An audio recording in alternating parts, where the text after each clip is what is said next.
স্কুলে একটা বোরিং জিনিস আছে, ম্যাথ টিচার না না, এটা হচ্ছে আমাদের ইউনিফর্ম। মানে ইউনিফর্মটা আমার কাছে মনে হয় যে একটা করোনার ভ্যাকসিনের মতো।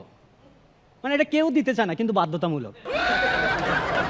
মানে আমিন ভাই, আমাদের ইউনিফর্মটা হচ্ছে সাদা শার্ট, সাদা প্যান্ট। দূর থেকে যদি আপনি লক্ষ্য করেন, মনে হয় যে স্কুলে গেট দিয়ে জীবন্ত কিছু লাশ ঢুকতেছে। আমি ক্লাসরুমে গেলাম, এক্সামে আসছে অনেক হার্ড কোশ্চেন, যে কত সালে পলাশী যুদ্ধ শুরু হয়। আমি এটা পারতাছি না। আমার পাশে থাকা বন্ধু কবিরে বলতেছি, তুই শুধু সালটা বল, বাকি যুদ্ধ আমি চালাইতেছি। তো বন্ধু তো হারামি, বলে নাই কিছু। স্যার আমার সাথে, কিছু তো একটা লিখতে হইব।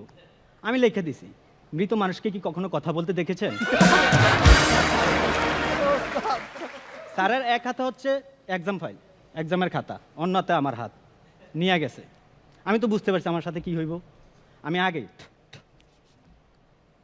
এই শুরু হয়েছে আমাদের সাথে মাইন্ড গেম।